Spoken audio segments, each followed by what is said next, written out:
Muy buenos días. Nos reencontramos nuevamente hoy miércoles para seguir meditando en el Evangelio según San Marcos. Esta semana en el capítulo 12, bajo el título general Preguntas para pensar. Está siendo una semana preciosa, es un capítulo muy especial. Podríamos dedicar muchísimo tiempo porque es un capítulo lleno de contenido en cada párrafo prácticamente, pero obviamente el devocional no nos permite extendernos nada más que para extraer aquellas joyas que alimenten nuestro corazón. Quiero agradecer los saludos que me estáis poniendo día tras día en YouTube. Trato de responderlos como recuerdo por lo general. No siempre puedo hacerlo, pero me alienta, son una fuente de bendición y de desafío. Y os quiero recordar también, para aquellos que a veces me preguntan, tengo un canal personal, tenéis que buscarlo en YouTube, Walter of Cantosini, y el devocional que sale a las 9 de la mañana, como este, en el canal de la iglesia, sale una hora antes en mi canal personal. Esto es porque hay algunos que por causa de su trabajo y porque les queda más cómodo, prefieren escuchar el devocional antes. Entonces, de esta manera estamos respondiendo a este pedido de algunos queridos hermanos que disfrutan y que buscan alimentarse de la palabra. Gracias por vuestras oraciones a nuestro favor. Necesitamos vuestro apoyo, necesitamos vuestro respaldo para seguir adelante en este ministerio al que el Señor nos ha llamado. Nuestra lectura hoy está en Marcos 12, versículos 18 al 27. Dice: después vinieron a él los saduceos, que niegan la resurrección, y le preguntaron: Maestro, Moisés nos dejó escrito que si el hermano de alguno muere y deja mujer, pero no deja hijos, su hermano debe casarse con ella para dar descendencia al hermano difunto. Hubo 7 hermanos. El primero tomó esposa y murió sin dejar descendencia. El segundo se casó con ella, pero también murió sin descendencia.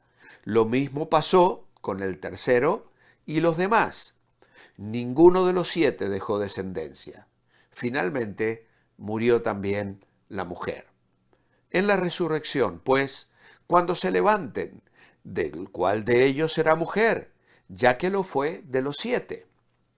Entonces les dijo Jesús: no erráis también en esto, porque ignoráis las Escrituras y el poder de Dios.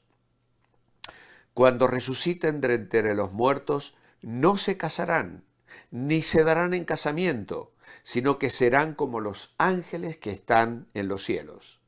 Y respecto a que los muertos resucitarán, ¿no habéis leído en el libro de Moisés cómo le habló Dios en la zarza y le dijo: yo soy el Dios de Abraham, el Dios de Isaac y el Dios de Jacob? No es Dios de muertos, sino de vivos. Así que erráis mucho. Tremendo, maravilloso. Los fariseos y herodianos ya habían tenido su oportunidad después de que el comité formal del Sanedrín hubiera sido totalmente derrotado con la pregunta anterior. Este es el único lugar en Marcos en donde se menciona a los saduceos. Ahora, este grupo aceptaba solo la ley mosaica como su autoridad religiosa. Así que si una doctrina no podía ser defendida a partir de los 5 libros del Antiguo Testamento, no la aceptaban. No creían en la existencia del alma, o en la vida después de la muerte, ni en la resurrección, ni en el juicio final, ni en ángeles, ni demonios. La mayoría de los saduceos eran sacerdotes, eran ricos, se consideraban los aristócratas religiosos del judaísmo y tendían a menospreciar a todos los demás. Debemos tener presente que este era el partido sacerdotal desde el cual se elegía al sumo sacerdote. Su dominio especial era el templo que el día anterior Jesús había limpiado.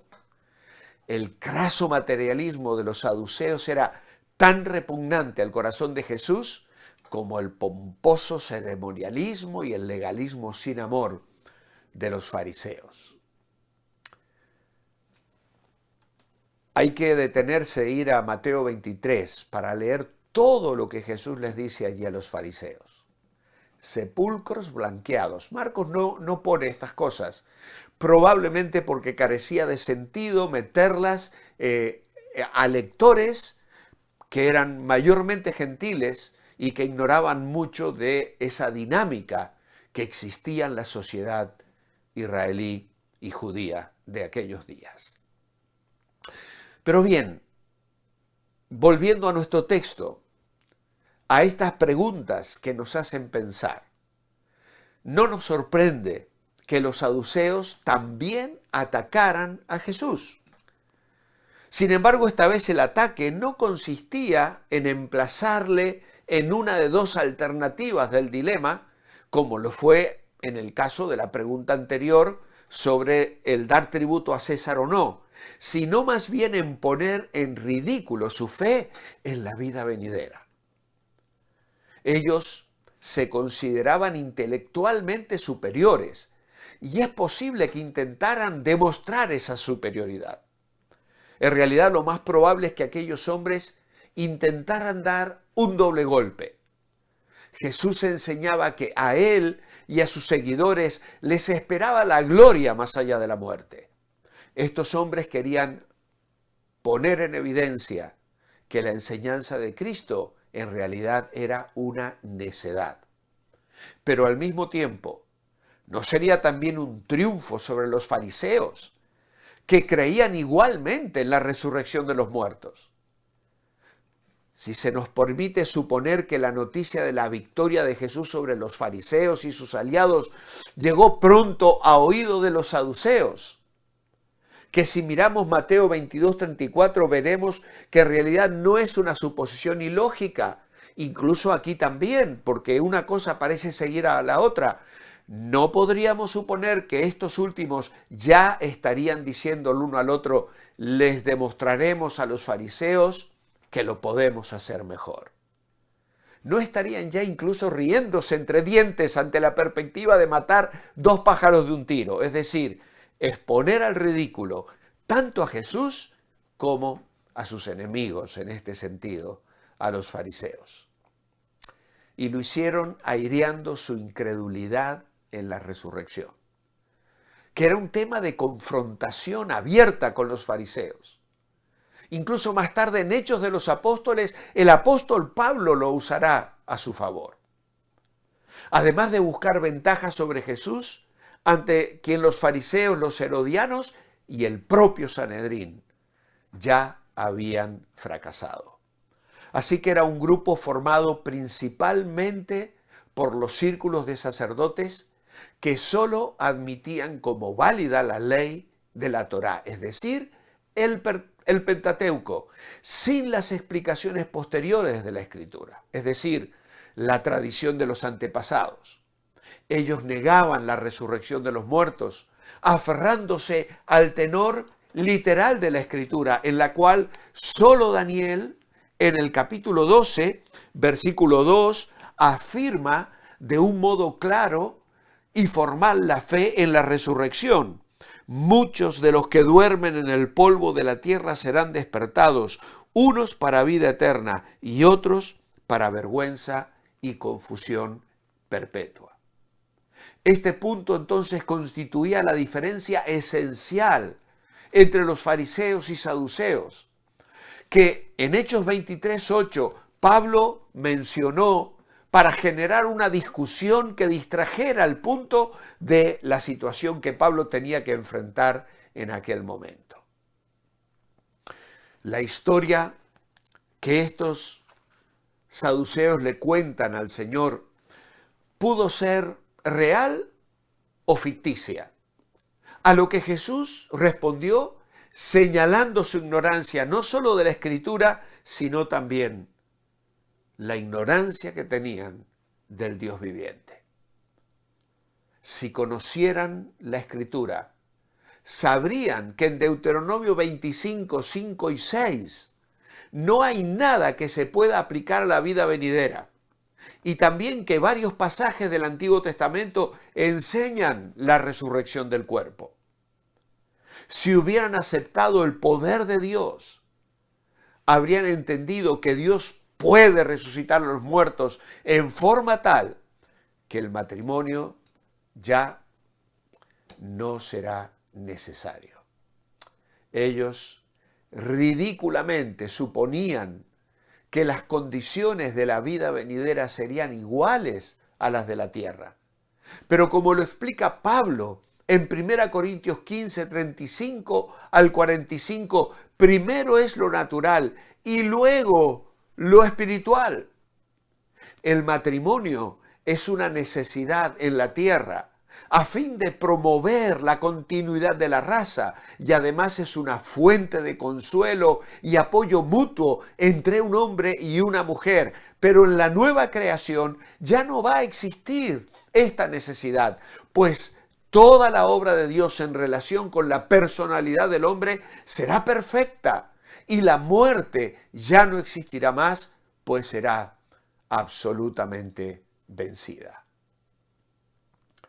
La vida en los lugares celestiales será más grande que todo concepto que esta vida nos pueda proporcionar. Y así, por ejemplo, si vamos a el libro de Salmos, como lo hicimos el domingo en el Salmo 73, versículos 23 y 24, leemos al salmista diciendo: con todo, yo siempre estuve contigo, me tomaste de la mano derecha, me has guiado según tu consejo y después me recibirás en la gloria. El Salmo 48, versículo 14, dice: porque este Dios es Dios nuestro eternamente y para siempre. Él nos guiará aún más allá de la muerte. Y si vamos al Evangelio de Juan, al capítulo 17, podemos leer allí la oración del Señor en el versículo 22. Yo les he dado la gloria que me diste para que sean uno, así como nosotros lo somos. Yo en ellos y tú en mí, para que sean perfectos en unidad y para que el mundo conozca que tú me enviaste y que los has amado a ellos como también me has amado a mí.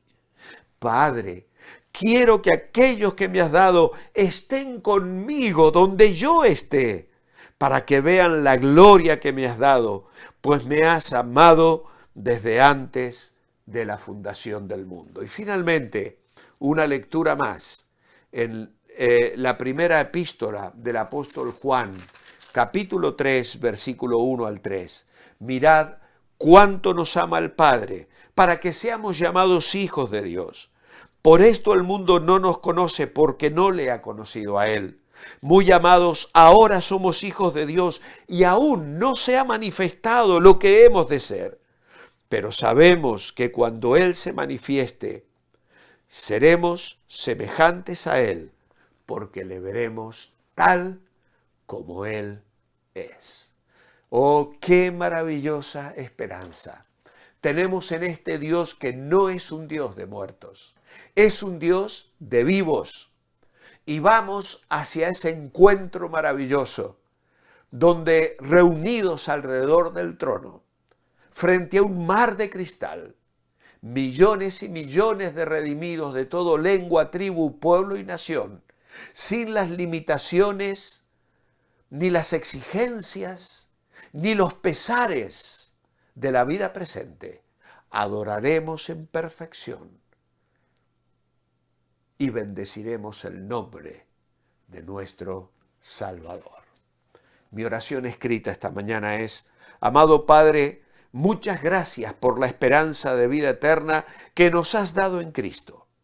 Nos aguarda un lugar, una casa preparada con amor, una persona a la que hemos de adorar y una vida tan maravillosa en la eternidad que hoy no somos capaces de vislumbrar o imaginar.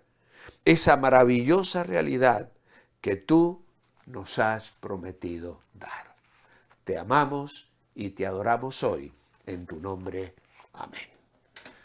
Amados, mañana jueves, Dios mediante, nos volvemos a encontrar si el Señor así lo permite. Mientras tanto, manteneos bendecibles.